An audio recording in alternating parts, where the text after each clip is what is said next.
প্রিয় ছাত্রছাত্রী সবাইকে আমাদের ইউটিউব চ্যানেলে স্বাগত। আমরা গত ক্লাসে বাংলা সাহিত্যের সংক্ষিপ্ত ইতিহাস আদি এবং মধ্যযুগ আমরা অত্যন্ত অল্প পরিসরে যতটা সম্যকভাবে বাংলা সাহিত্যের আদি এবং মধ্যযুগ আলোচনা করেছি। আজকের এই পর্যায়ে আমরা আলোচনা করব আধুনিক বাংলা সাহিত্য। আধুনিক বাংলা সাহিত্য যদি আমরা ধরি 1800 সাল থেকে বর্তমান পর্যন্ত, তাহলে তার একটা বিস্তৃত পর্যায় আছে। এই বিস্তৃত পর্যায়ে বাংলা সাহিত্যে বিভিন্ন শাখা, বিভিন্ন রূপরীতি এবং বহু প্রমুখ সাহিত্যিকদের আবির্ভাব বাংলা সাহিত্যকে একেবারে উন্নয়নের শিখরে পৌঁছে দিতে পেরেছে। শুধু তাই নয়, বিশ্ব সাহিত্যের আসরে বাংলার বিশেষ একটা পদমর্যাদা দান করতে তারা সক্ষম হয়েছেন। এই যে জায়গা, এই বিস্তৃত ইতিহাসকে আধুনিক যুগের আমরা অত্যন্ত সংক্ষিপ্তভাবে সেই সমস্ত প্রমুখ কবি, সাহিত্যিক, নাট্যকার, ঔপন্যাসিক, ছোট গল্পকার তাদের নিয়ে যেমন আলোচনা করব, পাশাপাশি যুগরুচির প্রভাব কিভাবে বাংলা সাহিত্যে পড়েছে তা অতি সংক্ষিপ্তভাবে আলোচনা করব। প্রথমে যদি আমি আলোচনা করি, আমাদের এই আধুনিক যুগটিকে ঠিক কোন সময়ে ধরা যেতে পারে। ভারতচন্দ্রের মৃত্যু 1760, কিংবা আমরা ধরব ফোর্ট উইলিয়াম কলেজের প্রতিষ্ঠা 1800 সালের পর থেকে। এই জায়গাটা নিয়ে সামান্য বিতর্ক থাকতেও পারে, তবে মনে রাখতে হবে ভারতচন্দ্রের মৃত্যুর পর 1800 সাল পর্যন্ত এই যে সময়, এই সময়টা হচ্ছে যুগসন্ধিকালের সময়, অর্থাৎ মধ্যযুগের সমাপন, আধুনিক যুগের সূত্রপাত। এই যে ক্রান্তিকালের সাহিত্য, যুগসন্ধিকালের প্রভাব, অর্থাৎ মধ্যযুগের ভাবনাকে আমরা ছাড়তে পারছি না এবং নতুন আধুনিক মনন চিন্তনকে আমরা গ্রহণ করতে পারছি না। এই দোলাচলের কাল 1760 থেকে 1800 খ্রিস্টাব্দের মধ্যে, এই সময়টাকে আমরা যুগসন্ধি হিসাবে চিহ্নিত করতে পারি। যুগের সূত্রপাত হিসাবে আমরা 1800 সালকেই ধরি। 1800 সালের পর থেকে বাংলা সাহিত্যের বিকাশ, বাংলা সাহিত্যের ধারা, চিন্তা ভাবনা গভীরতরভাবে আমরা আলোচনা করব। আমরা প্রথমে যদি আলোচনা করি যে কি ঠিক বিশেষ পর্যায়ে আধুনিক যুগের শুরু হলো। মধ্যযুগের শুরুতে যেমন বিদেশি, বিধর্মী, মুসলিমদের একটা প্রগাঢ় প্রভাব ছিল, না হলে আদি যুগের সমাপন হতো না, মধ্যযুগের সূত্রপাত হতো না। সেই অবদান যেমন মুসলিম আক্রমণ ছিল, আর আধুনিক যুগের পর্যায়ক্রমে কিন্তু অবশ্যই বিদেশি, ইংরেজদের আক্রমণ অত্যন্ত গুরুত্বপূর্ণ হয়েছে। ইংরেজদের আক্রমণ মধ্যযুগীয় প্রথা, সংস্কার, গোড়ামি, চিন্তাভাবনাকে একেবারে ভেঙে চুরে একটা নতুন চিন্তন, একটা নতুন মননে প্রভাবিত করে। ফলে ইংরেজদের আগমনের ফলে, তাদের ঔপনিবেশিক সাম্রাজ্য স্থাপনের ফলে আমাদের সামাজিক যে ব্যবস্থার উলটপালট ঘটে, সামন্ততান্ত্রিক সমাজ ব্যবস্থা গড়ে ওঠে। দেশে শাসক স্কুলের একটা অর্থকরী ভাবনা আসে, ইংরেজদের শিক্ষার প্রসার ঘটে, ফলে দেশ বিদেশি ভাবধারার একটা সমন্বয় ঘটে এবং সেই সমন্বয়ের ফলে বাঙালির মধ্যে তাদের মনন এবং চিন্তনের একটা ব্যাপক হারে পরিবর্তন ঘটে, জীবনবোধের পরিবর্তন ঘটে, তাদের চিন্তনের পরিবর্তন ঘটে। সাংস্কৃতিক চেতনায় নতুন বোধ সঞ্চারের ফলে বাংলা সাহিত্যে নতুন প্রাণ সঞ্চার ঘটে। এই সময়ে সাহিত্যে বস্তু জগৎ এবং মানুষের প্রাধান্য পেল। এই জায়গাটা কিন্তু অত্যন্ত গুরুত্বপূর্ণ। মধ্যযুগের সাহিত্যে আরাকান রাজসভার মুসলিম সাহিত্য ছাড়া সমস্ত হিন্দুদের সাহিত্যে দেবতার চরণে নিজেকে সমর্পিত করে দেবতার হাতে নিজের মুক্তি আকাঙ্ক্ষা করা হয়েছে। কিন্তু আধুনিক যুগের সাহিত্যে এই দেবনির্ভরতা বলে মর্তের মানুষের জীবন কথা, তাদের দুঃখ, জ্বালা, যন্ত্রণা, সুখ, আনন্দ, হাসি, গান, পৌষ ফাগুনের পালা, প্রণয়, এই সমস্ত কিন্তু বেশি করে কিন্তু গুরুত্ব পেল। অর্থাৎ ব্যবহারিক প্রয়োজনে গদ্য ভাষা এবং সাহিত্যিক গদ্য রীতির কিন্তু উদ্ভব হলো আধুনিক যুগে। গদ্য ভাষা এবং গদ্য সাহিত্যের বিকাশের সঙ্গে সঙ্গে বাংলা অনুবাদ বেড়ে গেল এবং মুদ্রণ যন্ত্রের প্রতিষ্ঠা বাংলা আধুনিক সাহিত্যকে তরতরিয়ে যেমন একটা তরিতে পালে হাওয়া লাগলে যেমন তরতরি এগিয়ে যায়, ঠিক গদ্য সাহিত্য এবং মুদ্রণ যন্ত্রের প্রকাশের ফলে বাংলা সাহিত্যের অভিমুখ আধুনিক সাহিত্য কিন্তু তরতরি এগিয়ে গেল সামনের থেকে এবং বিশ্ব সাহিত্যের জায়গায় একটা নিজের পাকাপোক্ত আসন সম্মানের সঙ্গে গ্রহণ করতে তারা সক্ষম হলেন।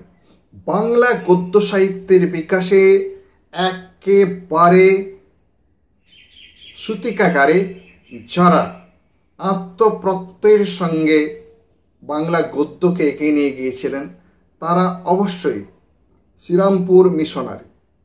শ্রীরামপুর মিশনারিরা মূলত কিন্তু ধর্মান্তরিতকরণের প্রক্রিয়ায় তাদের যে ধর্মগ্রন্থ বাইবেল এবং খ্রিস্ট ধর্ম সম্পর্কিত অনুবাদের প্রয়াস করেছিল। পরবর্তী ক্ষেত্রে আমরা দেখব ফোর্ট উইলিয়াম কলেজ, তারা কিন্তু গদ্য সাহিত্যের চর্চা করে সিভিলিয়ানদের অর্থাৎ ইংরেজ সিভিলিয়ানদের এদেশ শাসন করার জন্য বাংলা ভাষা শিক্ষা যে প্রয়োজন ছিল তার জন্য কিন্তু সচেষ্ট হয়েছিল।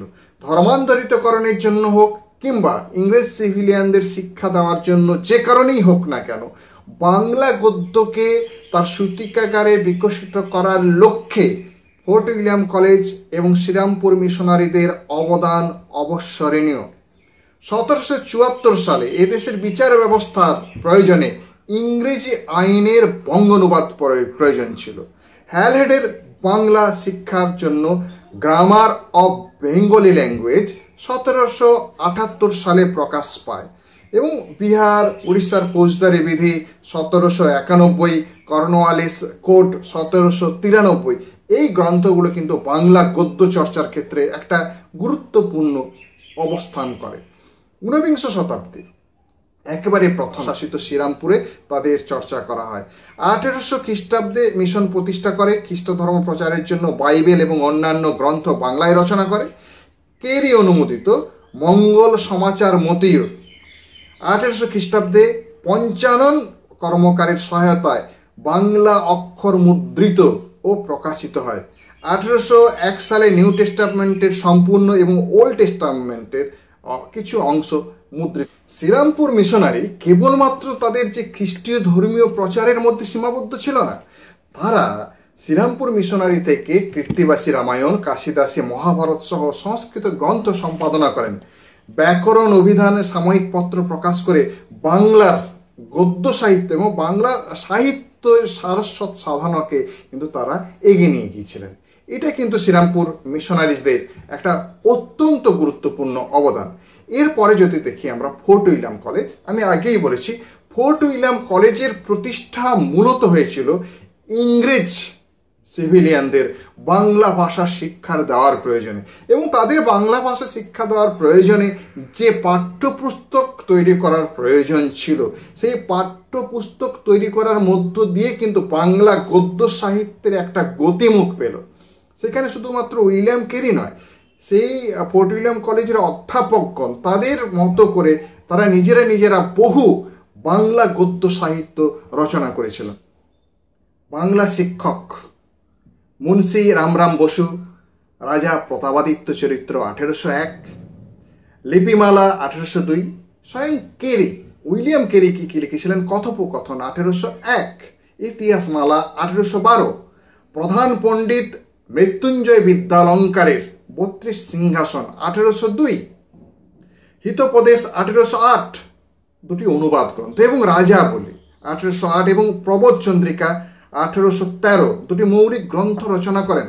তারিণী চরণ মিত্রের ইসব ফেবলসের অনুবাদ, ওরিয়েন্টাল ফেবলিস্ট 1803, চণ্ডীচরণ মুন্সির ফরাসি তুতুনামার অনুবাদ তোতা ইতিহাস 1805, রাজীব লোচন মুখোপাধ্যায়ের মৌলিক রচনা মহারাজ কৃষ্ণচন্দ্র রায়স্য চরিত্রম 1805, হরপ্রসাদ রায়ের বিদ্যাপতি রচিত সংস্কৃত গ্রন্থের অনুবাদ পুরুষ পরীক্ষা 1815, কাশীনাথ তর্ক পঞ্চাননের পৌরাণিক রচনা পদার্থ তত্ত্ব কৌমুদী ভীষণভাবে উল্লেখযোগ্য।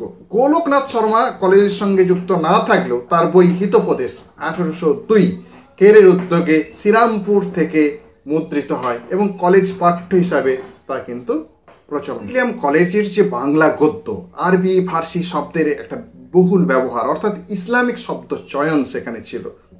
চলিত গদ্যের কথোপকথন, সংক্ষিপ্ত দ্রুত শব্দের ব্যবহার, কথকতা অর্থাৎ সংলাপধর্মী ভাবনা এবং সংস্কৃতাশ্রয়ী যে বাংলা গদ্য অর্থাৎ তৎসম গন্ধি শব্দের প্রচুর প্রচলন আমরা কিন্তু এই গদ্যে পেলাম। অর্থাৎ বাংলা সাহিত্যের একেবারে উন্মেষ লগ্নে ফোর্ট উইলিয়াম কলেজ এবং শ্রীরামপুর মিশনের অবদান ভুললে হবে না। কিন্তু প্রত্যুষ লগ্নে আমরা কাদের পেলাম? রামমোহন, ভবানীচরণ, অক্ষয় কুমার, বিদ্যাসাগর, দেবেন্দ্রনাথ, ভূদেব মুখোপাধ্যায়, রাজেন্দ্রলাল মিত্র। এবং এর পরবর্তী ক্ষেত্রে বাংলা সাহিত্য ধীরে ধীরে তার মাইলস্টোনকে পরিবর্তন করলো, অর্থাৎ উন্মেষ লগ্ন থেকে প্রত্যুষ লগ্ন এবং প্রত্যুষ লগ্ন থেকে মধ্যাহ্ন সূর্যের কিরণের মতো দৃপ্তি ছড়িয়ে দিল কারা?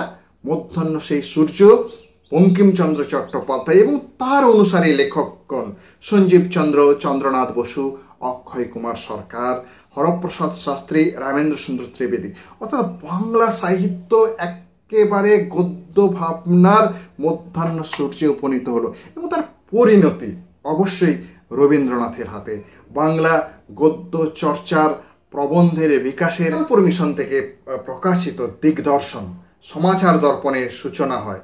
বাঙালি গদ্য শিল্পীর হৃদয় এবং মননে সৃষ্ট হয়ে বাংলা ভাষা এবং সাহিত্যের একটা চরম পরিণতি লাভ করে। মনে রাখতে হবে রামমোহন, ঈশ্বরগুপ্ত, অক্ষয় কুমারের যে গদ্য রচনার পরিণতি অবশ্যই সেটা লাভ করে বঙ্কিমচন্দ্রের বঙ্গদর্শনে এসে। রামমোহন বেদান্ত বিষয়ক গ্রন্থ, অনুবাদ, বিতর্কমূলক প্রবন্ধ বাংলা সাহিত্যকে একটা দৃঢ় ভিত্তির উপরে প্রতিষ্ঠা করেছিল।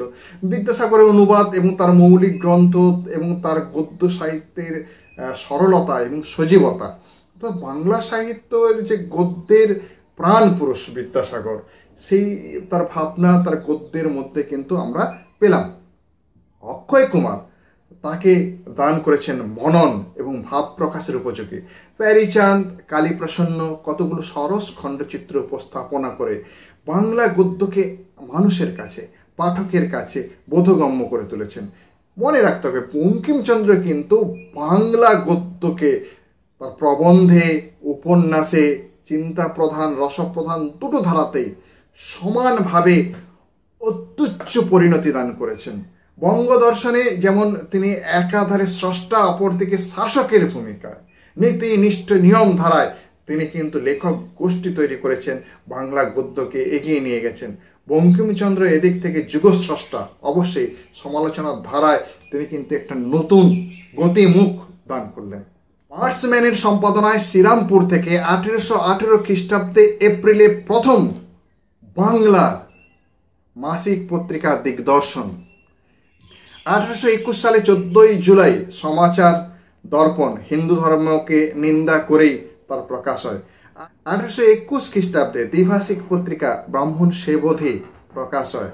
সংবাদ কৌমুদী 1821 ডিসেম্বরে প্রকাশিত হয়। সমাচার চন্দ্রিকা মার্চ 1821 এবং পরবর্তীকালে পশ্চাবলী, বঙ্গদূত, সংবাদ প্রভাকর একটি অত্যন্ত গুরুত্বপূর্ণ পত্রিকা জানুয়ারি 1823 ঈশ্বরগুপ্তের সম্পাদনায় প্রকাশিত হয়। এবং সেই সমসাময়িক যত পত্রিকা প্রকাশিত হয়েছিল তার মধ্যে অবশ্যই শ্রেষ্ঠত্বের দাবিদার ঈশ্বরগুপ্তের সংবাদ প্রভাকর। সমাচার সভারাজ 1831, ইয়ং বেঙ্গলদের মুখপাত্র জ্ঞানান্বেষণ জুন 1831, দক্ষিণানন্দ মুখোপাধ্যায় তার সম্পাদনায় প্রকাশিত হয়েছিল। বিজ্ঞান সেবধি, তত্ত্ববোধিনী 1843, সোমপ্রকাশ নভেম্বর 1858, বঙ্গদর্শন 1872, সোমপ্রকাশের 14 বছর পর পত্রিকাটি বাঙালির হৃদয়কে একেবারে মোহিত করে দিয়েছিল। বঙ্গদর্শন পত্রিকা, বঙ্কিমচন্দ্রের বঙ্গদর্শন বাংলার একটা ভিন্ন রুচি, ভিন্ন স্বাদ দান করে। বঙ্গদর্শনকে কেন্দ্র করে একটা মননশীল লেখক গোষ্ঠী অবশ্যই তৈরি হয়েছিল। বাংলা গদ্যশিল্পী এবং গদ্য শিল্পের বিবর্তনে আমরা যে ধারাটি আলোচনা করেছিলাম রামমোহন, বিদ্যাসাগর ইত্যাদিকে নিয়ে, রামমোহনের যে রচনা বেদান্ত গ্রন্থ বেদান্ত সার 1815, ঈশো কট মণ্ডুক্য প্রভৃতি উপনিষদের অনুবাদ ভাষ্য 1815 থেকে 1819, ভট্টাচার্যের সহিত বিচার 1817, গোস্বামীর সহিত বিচার 1818, সহমরণ প্রবর্তক নিবর্তকের সংবাদ সহমরণ বিরোধী পুস্তিকা 1818। এই পত্রিকাগুলো কিন্তু অত্যন্ত গুরুত্বপূর্ণ। এছাড়া গায়ত্রী অর্থ, ব্রহ্মসঙ্গীত, গৌড়ীয় ব্যাকরণ এই গ্রন্থগুলো তিনি প্রকাশ করেছিলেন।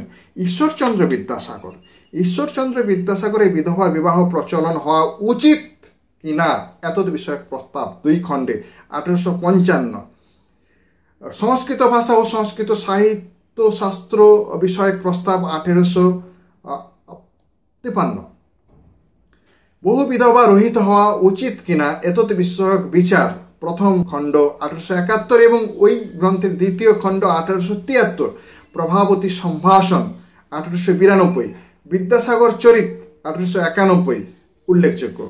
1847 সালে ফোর্টিলাম কলেজ থেকে হিন্দুস্থানি বৈতাল পঞ্চশীকে বেতাল পঞ্চবিংশতিতে অনুবাদ করেন। শকুন্তলা 1854 কালিদাসের অন্যতম নাটক অভিজ্ঞান শকুন্তলমের অনুবাদ গ্রন্থ। সীতার বনবাস 1860 খ্রিস্টাব্দে প্রকাশিত হয়।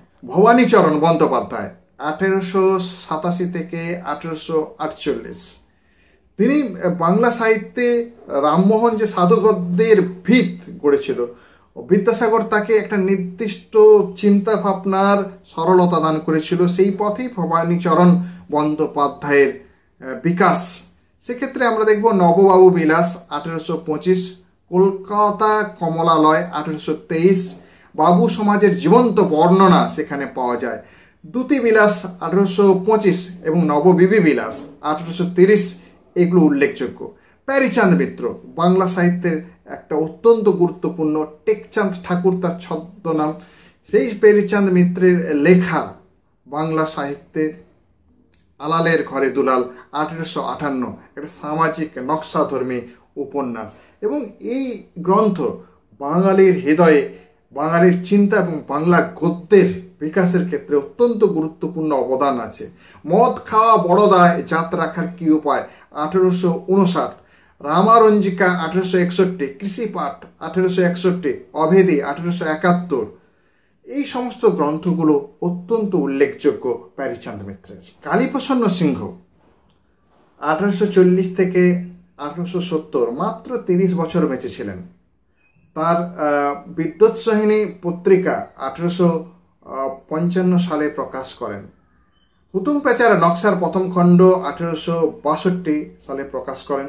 সেখানে গাজনের সং, হুজুক, সাত পেয়ে গরু, মহেশের সানযাত্রা ইত্যাদি বিভিন্ন বিষয়ের একটা নিখুঁত চিত্র তিনি প্রকাশ করেন। অক্ষয় কুমার দত্ত বাংলা গদ্য সাহিত্যের ইতিহাসে একটি গুরুত্বপূর্ণ ব্যক্তিত্ব। তিনি অক্ষয় কুমার ভারতবর্ষীয় উপাসক সম্প্রদায় 1ম খণ্ড 1870 এবং 2য় খণ্ড 1883 একটি অত্যন্ত গুরুত্বপূর্ণ। এছাড়া অনেকগুলো পাঠ্য বই লিখেছিলেন। পদার্থবিদ্যা 1856, চারুপাঠ 3 খণ্ডে তিনি প্রকাশ করেছিলেন। ভারতবর্ষীয় শাস্ত্রীয় লোকাচার, লোকধর্ম ইত্যাদি নিয়ে তার গ্রন্থ ভারতীয় উপাসক সম্প্রদায় একটি গবেষণামূলক গ্রন্থ, এটি অত্যন্ত একটু গুরুত্বপূর্ণ।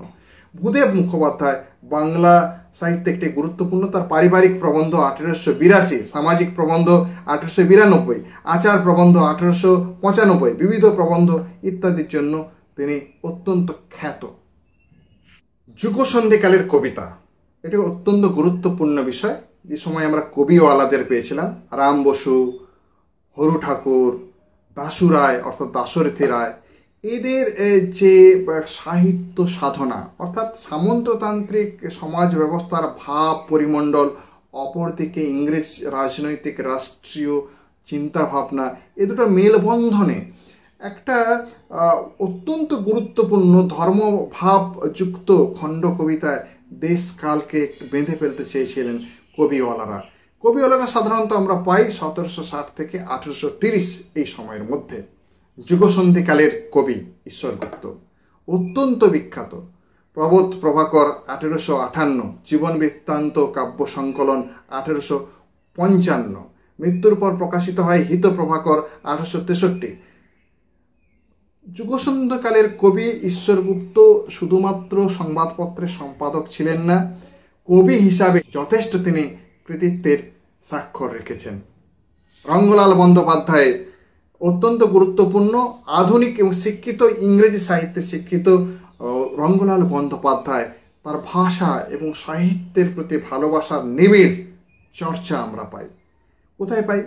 বাংলা কবিতা বিষয়ক প্রবন্ধ 1851, পদ্মিনী উপাখ্যান 1858, কর্মদেবী 1832, সুরসুন্দরী 1868, কাঞ্চি কাবেরী 1879 রচনা করেন এবং শিক্ষিত সমাজে তার এই কাব্য শ্রদ্ধার সঙ্গে স্মরণীয় হয়। সাংবাদিক ঈশ্বরগুপ্ত পত্রিকার প্রয়োজনেই কাব্য রচনা করেন।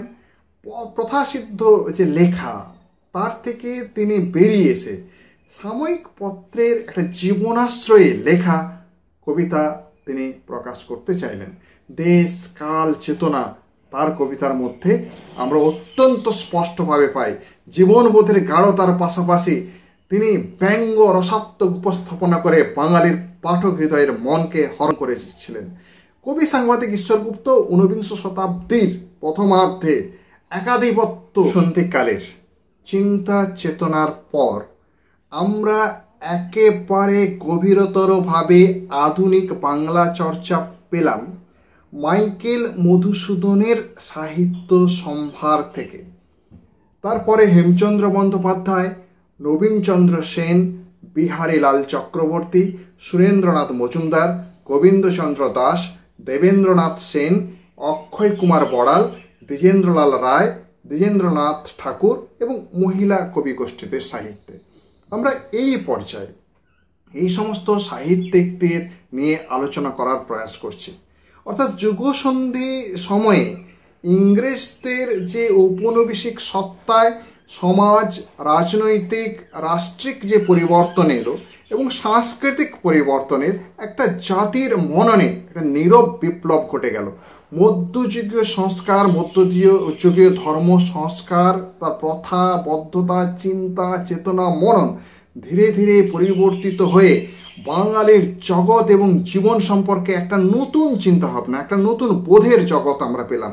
সেখানে ঈশ্বরগুপ্তের কবিতা, রঙ্গলালের আখ্যানমূলক কবিতায় সেই ভাবনাটা কিন্তু অনেকটা স্পষ্ট হয়েছে এবং ঊনবিংশ শতাব্দীর নবজাগরণের ফলে ইংরেজি শিক্ষা সংস্কৃতির সঙ্গে বাঙালি চিন্তাধারার যে আলোড়ন, সংমিশ্রণ, সংঘর্ষ, এর ফলে যে নবজাগরণের একটা মুক্তিকামী চিন্তা, বিজ্ঞান চেতনা, সংস্কার মুক্ত হওয়ার ভাবনা বাঙালির মননে এলো এবং তার ফলে কিন্তু বাঙালির মনন একটা নতুন আধুনিক চিন্তা চেতনার জগৎ গড়ে তুলল এবং তাদের ভাব এবং মননে যে সাহিত্য প্রকাশ পেল তা আধুনিকতার অবশ্যই দৃষ্টান্তবাহী হয়।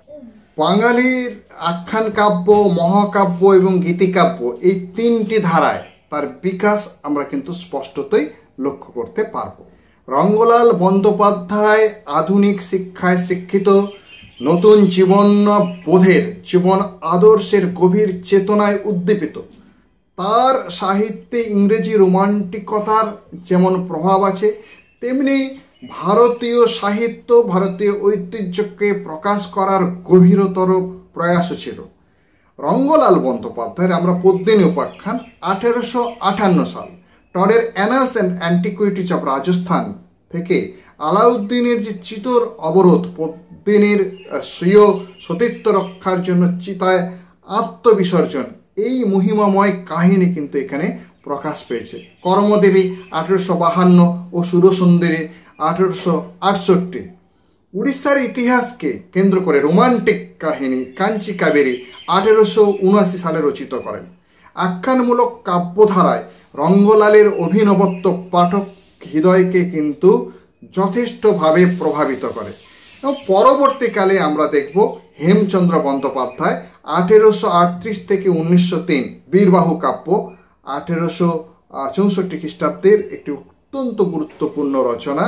পাশাপাশি নবীনচন্দ্র সেনের পলাশির যুদ্ধ 1875, রঙ্গমতি 1880, অক্ষয়চন্দ্র চৌধুরীর উদাসিনী 1874 এবং দ্বিজেন্দ্রনাথ ঠাকুরের স্বপ্নপ্রয়াণ 1875, এগুলো কিন্তু অত্যন্ত গুরুত্বপূর্ণ কাব্য। ইংরেজ শাসনকালে তাদের যে উপনিবেশিক শাসন ব্যবস্থা, সাধারণ ভারতীয়দের উপর তাদের যে অত্যাচার, অমানসিক শোষণ যন্ত্রণা, ভারতবাসীর মধ্যে ধীরে ধীরে কিন্তু একটি নতুন চেতনার, স্বাধীনতা প্রেমী ভাবনার প্রকাশ করে।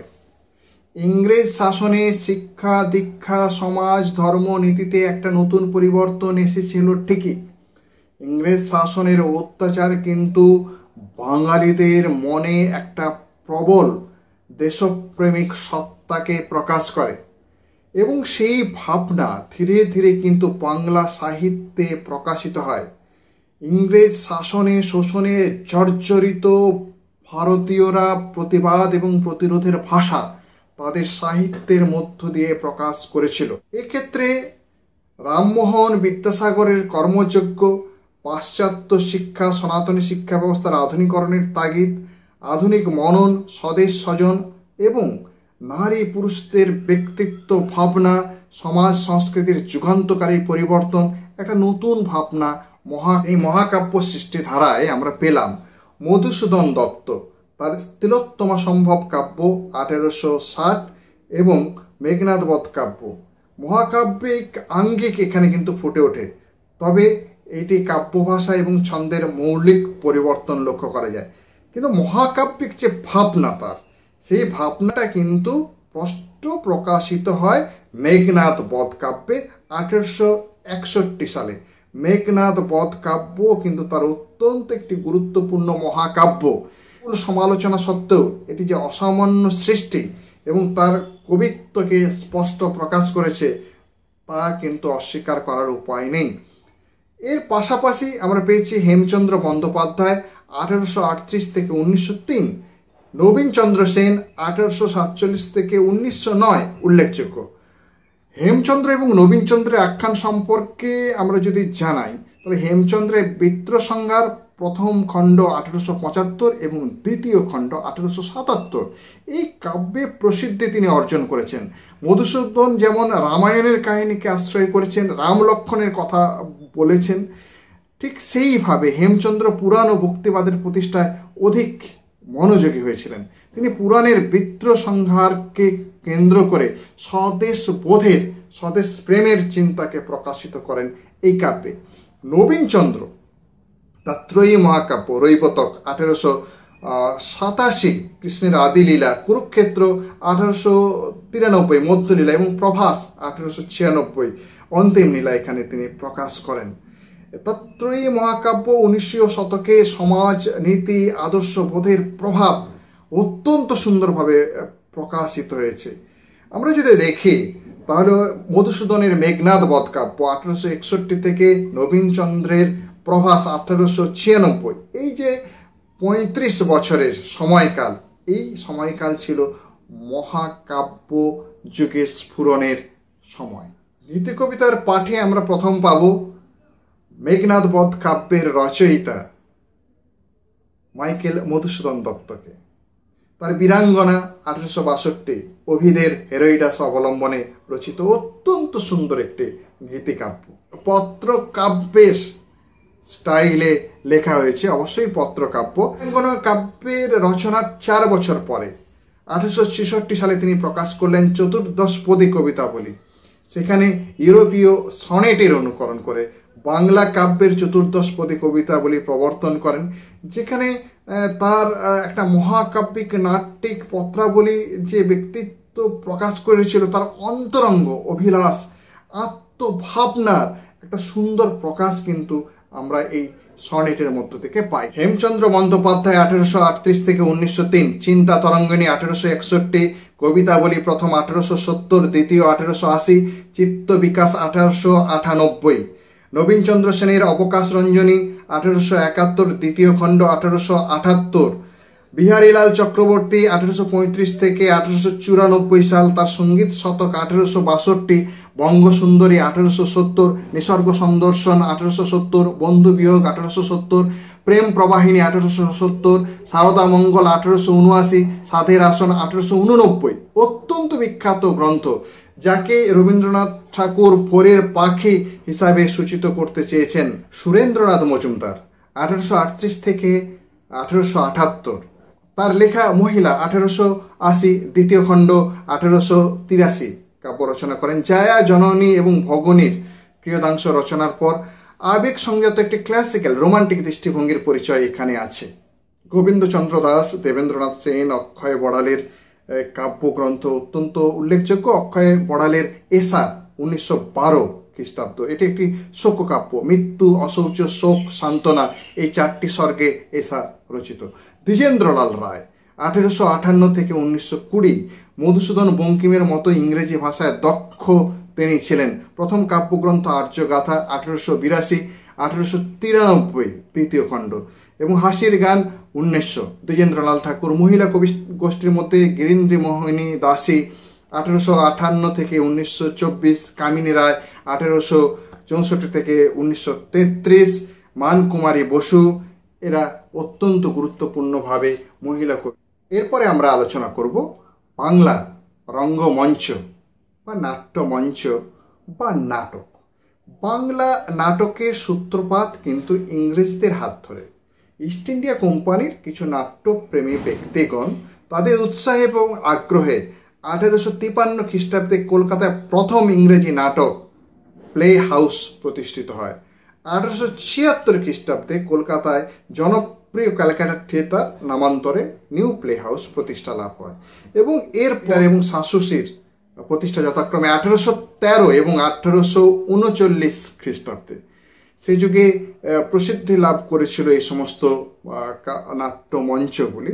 রুশ পর্যটক, অত্যন্ত গুরুত্বপূর্ণ নাট্য ব্যক্তিত্ব লেবেদভ 1795 খ্রিস্টাব্দে বেঙ্গলি থিয়েটারের প্রতিষ্ঠাতা, নাট্য পরিচালক, অভিনয় শিক্ষক, ইংরেজি নাটকের অনুবাদ করে কাল্পনিক সংবদল নাম দিয়ে এদেশীয় নট এবং নটিদের নিয়ে অভিনয় করান। মহা সমারোহে 27 নভেম্বর 1795 এবং 21 মার্চ 1796 লেবেডভের নাটক অভিনয় হয়। কিন্তু ইংরেজ থিয়েটারদের ব্যক্তিত্বদের চক্রান্তে এবং প্রতিকূলতায় তাকে ভারত ছেড়ে সমস্ত তার সাজ সরঞ্জাম বিক্রি করে, নাট্য সাজ সরঞ্জাম বিক্রি করে তাকে দেশে পাড়ি দিতে হয়। তবে এই যে বিদেশি কর্তৃক কলকাতা নাট্যমঞ্চের প্রতিষ্ঠা এবং নাট্য ভাবনার যে প্রকাশ হয়, এবং তার হাত ধরেই কিন্তু বাঙালিদের নাট্য রচনা এবং নাট্য ভিত্তি প্রস্তুত হয়। বেলগাছিয়া নাট্যশালা, যেখানে মধুসূদনের নাট্যকৃতি হিসাবে স্মরণীয় হয়ে আছে।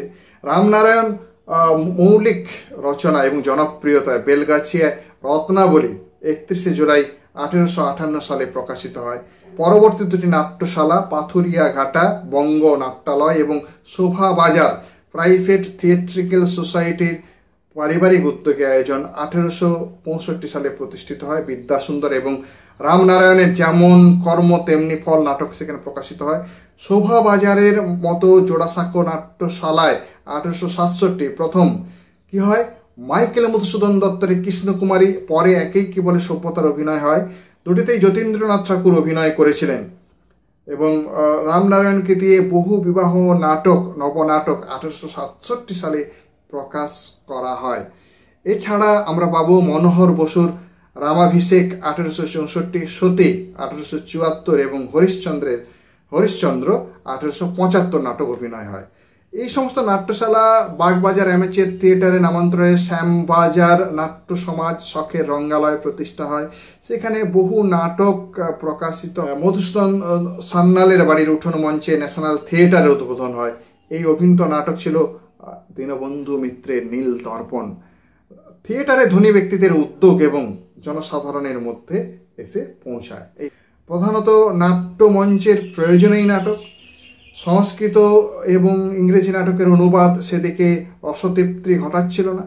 ফলে হিন্দু কলেজের প্রতিষ্ঠা, রিসার্চনের শেক্সপিয়ার কাব্য পঠন পাঠন নবশিক্ষিত বাঙালিদের নতুন চিন্তা চেতনার উদ্ভব হলো। 1852 সালে জি.সি. গুপ্তের কীর্তিবিলাস ট্র্যাজেডি, তারাচরণ শিকদারের ভদ্রার্জুন কমেডি নাটক।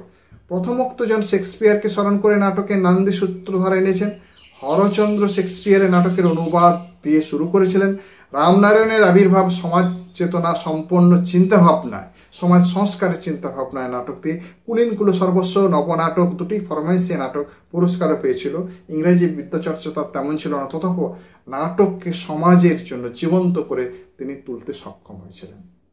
বাংলা নাট্যমঞ্চের এই 3টি পর্যায়ে জুড়ে যে ভাবনা, সেই ভাবনার চরম পরিণতি লাভ করেছিল যদি বলি 4র্থ পর্যায়ে, সেখানে নাট্য সাহিত্যের বিকাশ এবং প্রতিষ্ঠা লাভ করেছিল। তার অত্যন্ত অবদান কিন্তু মাইকেল মধুসূদন দত্তের।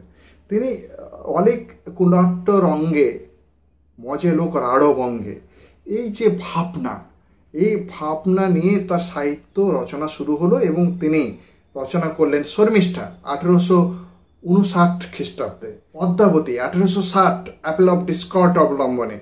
পদ্মাবতী রচনার বছরেই 1860 খ্রিস্টাব্দে মধুসূদনের 2টি প্রহসন, একেই কি বলে সভ্যতা ও বুড়ো শালিকের ঘাড়ের রোঁ। এবং এই পাশাপাশি আমরা দেখব মধুসূদনের কৃষ্ণকুমারী 1861। মধুসূদনের নাট্যকার জীবন কিন্তু 1859 থেকে 1861, এই 3 বছর। এই 3 বছরে প্রকাশিত নাটক প্রহসন মোট 5টি। কৃষ্ণকুমারী রচনার পর তার তাগিদ বেড়ে যায় নাট্য রচনায় এবং তিনি সমস্ত ভাবনা চিন্তা দিয়ে নাটক রচনা শুরু করেন এবং নাট্য রঙ্গমঞ্চকে, নাট্য সাহিত্যকে একটা প্রতিষ্ঠা দেন বাংলা সাহিত্যের ক্ষেত্রে। দীনবন্ধু মিত্র 1830 থেকে 1873, নীলদর্পণ 1860 সালে একটি অত্যন্ত গুরুত্বপূর্ণ নাটক, তপস্বিনী 1863, লীলাবতী 1867, কমলে কামিনী 1873। যে তার নাটক অবলম্বনে কিছু কিছু নাটক লেখা হয়, যেমন জমিদার দর্পণ, চাকর দর্পণ, জেল দর্পণ, পল্লীগ্রাম দর্পণ ইত্যাদি ইত্যাদি। এরপর নবীনচন্দ্র সেন তার নবীন তপস্বিনী 1863, লীলাবতী 1867, কমলে কামিনী 1873, তিনি 3টি প্রহসন রচনা করেছিলেন। বিয়ে পাকলা বুড়ো 1866, সধবার একাদশী 1866 এবং জামাই বারিক 1872।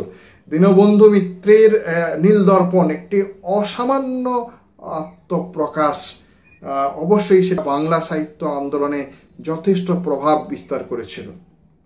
জাতীয় রঙ্গশালার প্রতিষ্ঠার বছরে যতীন্দ্রনাথ ঠাকুরের কিঞ্চিত জলযোগ 1872, ইনি সরোজিনী, অশ্রুমতী, মালতী মাধব ইত্যাদি নাটক রচনা করেন। প্রহসন অলীক বাবু। যতীন্দ্রনাথ ঐতিহাসিক নাটকগুলো অত্যন্ত বিখ্যাত। বাংলা নাট্য সাহিত্যে একজন প্রতিভাবান পুরুষ, যিনি পেশাদার রঙ্গমঞ্চের অভিনেতা হিসাবে বুঝেছিলেন দেশীয় নাট্যমোদী জনসাধারণের প্রকৃত চাহিদা, তিনি হলেন অত্যন্ত গুরুত্বপূর্ণ নট এবং নাট্যকার গিরিশচন্দ্র ঘোষ। 1844 থেকে 1912। গিরিশচন্দ্র ঘোষ প্রায় 100টি নাটক লিখেছিলেন। পৌরাণিক, ঐতিহাসিক, সামাজিক, চরিত্র এবং রোমান্টিক প্রভৃতি শ্রেণীর নাটকগুলো নাট্যমোদী জনসাধারণের কাছে অত্যন্ত জনপ্রিয় হয়েছিল এবং তার প্রহসন তো মানুষের মনে গেঁথে গিয়েছিল। বিষয়বস্তু এবং নাটক পরিবেশনের নানান আঙ্গিক পরীক্ষা নিরীক্ষা তিনি করেছেন। মোটামুটিভাবে কলকাতার মধ্যবিত্ত বাঙালি জীবন সম্পর্কে তার ব্যাপক অভিজ্ঞতা এবং সামাজিক পারিবারিক সমস্যা এবং দেশীয় ভাবনা তার নাটকের মধ্যে অত্যন্ত সুন্দরভাবে প্রকাশিত হয়েছে। গিরিশচন্দ্রের পৌরাণিক নাটকগুলির মধ্যে অহৈতুক্য ভক্তি বৈভব লক্ষ্য করা যায়। রামকৃষ্ণের সেই প্রভাব অবশ্যই ছিল। পৌরাণিক নাটকে পুরাণ তার নিজস্ব মননজাত ভাবনাকে অত্যন্ত সুন্দরভাবে প্রকাশ করেছেন। মহাপুরুষ চরিত্রে নাটকে তিনি হৃদয়ে নিয়ত ধ্বনির রামকৃষ্ণ ভক্তির সুরকে যেন প্রকাশ করতে চেয়েছেন। ঐতিহাসিক নাটকে বিশেষ দেশ কালের পটভূমিকায় গিরিশচন্দ্র অস্পষ্ট এবং অস্বচ্ছভাবে কালোপযোগী স্বাদেশিকতার মন্ত্রকেই প্রকাশ করতে চেয়েছেন।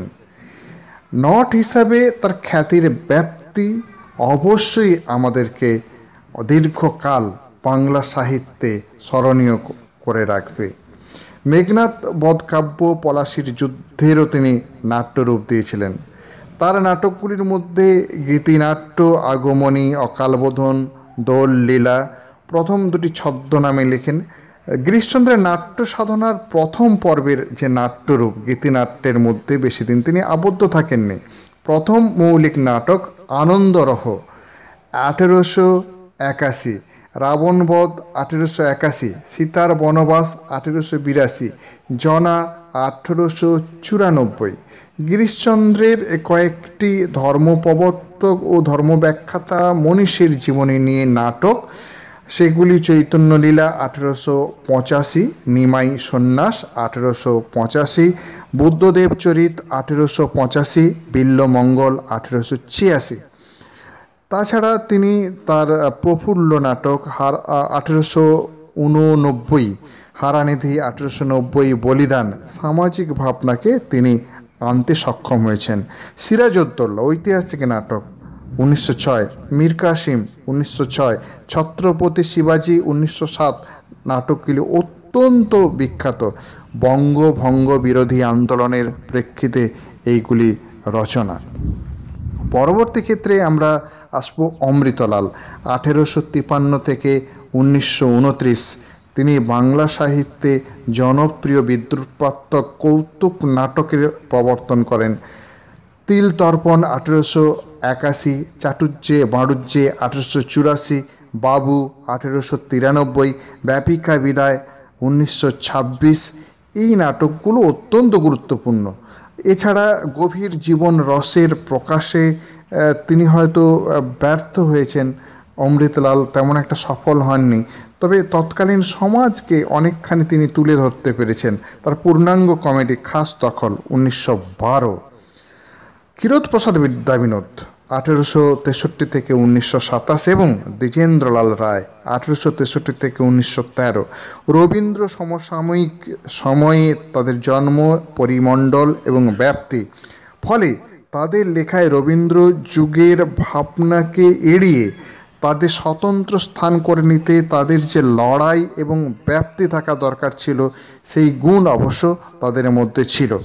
ক্ষীরোদপ্রসাদ বিদ্যাবিনোদ 19 শতকের শেষে প্রথম নাটক ফুলশয্যা 1894 নাটক রচনা করেন এবং নাট্যরসিক জনসমাজকে তিনি পরিতৃপ্ত করেন।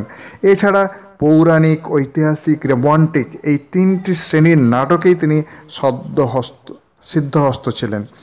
তার পৌরাণিক নাটকগুলির মধ্যে ভীষ্ম 1913, নরনারায়ণ 1925, দেশাত্মবোধের উন্মেষের নাটক বঙ্গের প্রতাপাদিত্য 1903, আলমগীর 1921 নাটকগুলির মতো ঐতিহাসিক সত্যনিষ্ঠার অবাস্তব কাল্পনিকতা এবং ভাবলতা আছে। নাটকটি যুক্ত হলো সামগ্রিক আবেদন, সেখানে কিন্তু তিনি সফল, অত্যন্ত সফল। ক্ষীরোদপ্রসাদ বিদ্যাবিনোদের রোমান্টিক নাট্যকাব্য কিন্নরী 1918, নট্টরাঙ্গ আলী বাবা 1897।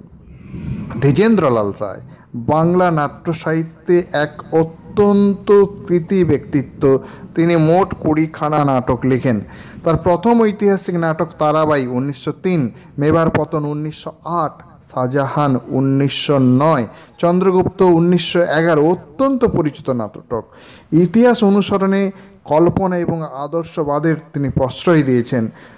ভাতৃদ্বন্দ্ব, সিংহাসন, অধিকার, লোভ, কামনা, বাসনা, ঈর্ষা, রূপতৃষ্ণা ইত্যাদি তার নাটকগুলোতে অত্যন্ত সুন্দরভাবে প্রকাশ পেয়েছে। মোটের উপর দ্বিজেন্দ্রলাল তার দেশ, সমাজ, অন্যায়, অবিচার পেয়েছিলেন, তার প্রতিক্রিয়া যেন তার নাটক এবং প্রহসনগুলোতে স্পষ্টভাবে প্রকাশিত হয়েছে। দ্বিজেন্দ্রলালের ব্যক্তিত্ব, সাহিত্য বিচারে সেইগুলি কিন্তু অত্যন্ত গুরুত্বপূর্ণ। তার সামাজিক নাটক এবং প্রহসনগুলির মধ্যে কল্পীয় অবতার 1895, বিরহ 1897, পুনর্জন্ম 1911। প্রহসনের বিষয়ে তিনি সমাজকে, কুসংস্কারকে ব্যঙ্গ করেছেন। দ্বিজেন্দ্রলাল রায়ের পৌরাণিক নাটক, তার বিষয়বস্তু, উপস্থাপনা, আধুনিক দৃষ্টিভঙ্গি অত্যন্ত গভীর এবং গুরুত্বপূর্ণ। পাষাণী 1900, সীতা 1908, ভীষ্ম 1915 এই নাটকগুলো অত্যন্ত গুরুত্বপূর্ণ। বলা যেতে পারে বাংলা নাটকে গিরিশচন্দ্র থেকে দ্বিজেন্দ্রলাল পর্যন্ত যে বিবর্তন রেখা দেখা যায়, সেটি বাংলা নাটকের ক্রম উন্নয়নকে স্বীকৃতি দেয়। বাংলা সাহিত্য মূল্য বৃদ্ধি পেয়েছে সেই নাটকগুলির মধ্য দিয়ে, এবং বাঙালি নাট্যমতী জনসাধারণকে প্রেক্ষামুখী করার জন্য, অর্থাৎ সেই প্রেক্ষাগৃহমুখী করার জন্য এগুলো কিন্তু অত্যন্ত গুরুত্বপূর্ণ। মধুসূদনের শর্মিষ্ঠা নাটক দিয়ে বাংলা সাহিত্যের যে নতুন পথ চলা শুরু হয়েছিল, সেই পথ চলাতে আমরা দেখব কৃষ্ণকুমারী থেকে শুরু করে দীনবন্ধু মিত্রের নীলদর্পণ এবং সংস্কৃত ইংরেজি ভাষার নাটকের অনুবাদ, সর্বোপরি গিরিশচন্দ্র এবং দ্বিজেন্দ্রলাল, কিরতপ্রসাদ বিদ্যাবিনোদ, এদের যে নাটক বাংলা সাহিত্যকে এক অতুচ্ছ স্থান লাভ করতে সক্ষমতা দান করেছিল। অবশ্যই আমরা বঙ্কিম অবশ্যই আমরা এই নাটকগুলি দ্বারা বাংলা সাহিত্যের ইতিহাসের যে প্রগাঢ় প্রখরতা দেখব। আমরা আলোচনা করলাম মূলত রবীন্দ্র পূর্ববর্তী সময়ের নাটক এবং কাব্য নিয়ে। পরবর্তী ক্ষেত্রে আমরা আলোচনা করব রবীন্দ্রনাথ এবং রবীন্দ্রনাথের সমসাময়িক পরবর্তী উপন্যাস এবং কাব্য কবিতা নিয়ে। আমাদের এই ইউটিউব চ্যানেলটি যদি তোমাদের ভালো লাগে অবশ্যই সাবস্ক্রাইব করবে। সবাই সুস্থ থাকবে, ভালো থাকবে এবং পড়াশোনার মধ্যে থাকবে।